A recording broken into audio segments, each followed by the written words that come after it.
Well, the war of words between U.S. President Donald Trump and North Korean officials runs more intense, raising fears that the verbal conflict may just get out of hand. Trump took to Twitter on Saturday to once again threaten North Korea's Foreign Minister Ri Yong-ho and leader Kim Jong-un. He said they, quote, won't be around much longer if they keep echoing what he called thoughts of the little rocket man. Trump was responding to the North Korean foreign minister's latest remarks. During his address at the United Nations General Assembly, Ri warned that Trump's constant insults to Kim made the North Korean rocket's visit to the U.S. inevitable. He also boasted about the rapid development of Pyongyang's nuclear program, saying it's just a few steps away from completion. Through such a prolonged and arduous struggle, we're now finally only a few steps away from the completion of the state nuclear force. It is only a forlorn hope to consider any chance that the DPRK would be shaken an inch or change its stance due to the harshest sanctions by the hostile forces. Ri Yong-ho also stressed that Pyongyang's nuclear arsenal was aimed at deterring U.S. threats and preventing U.S. invasion. He also called on the U.S. and its allies to think twice before provoking North Korea. Shortly after Ri's speech, however, the Pentagon announced that U.S. bombers had flown close to North Korea's east coast in a display of military strength.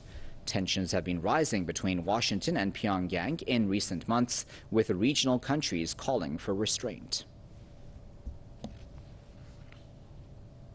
Joining us live now from Ontario is Jason Unruhe, who is a political commentator. Jason, as always, thanks for joining us. What do you make of these latest tensions? It seems that on a daily basis they only ratchet up.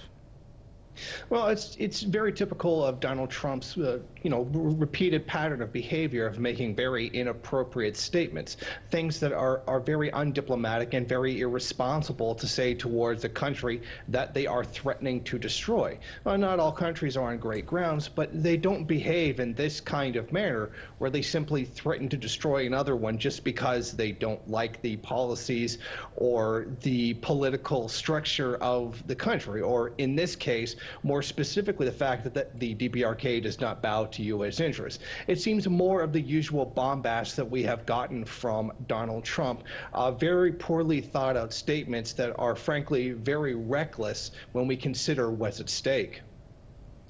And exactly, I'm wondering, Jason, do you think that confrontation is really in the books? Well, it's really hard to say. A level-headed person would say no, that when someone has the ability to defend themselves, as the DPRK seems on the threshold of achieving, that any kind of malicious activity toward them could spark off a very large and very costly war between two countries. Now, common sense would prevail and say not to cause this to happen, because the cost of invading the DPRK or starting a war with the DPRK is far more than what would be the benefit from doing so. But as we've seen, Trump's behavior seems to be rather erratic sometimes, and almost seems as though he acts without thinking. So who really knows what he might do? My only hope is that there are people in Washington, particularly people closer to the U.S.'s nuclear arsenal, that have a far more level head than he does. And so let's talk about level heads, Jason, because, I imagine from the North Korean point of view, they're feeling quite cornered at this point, aren't they?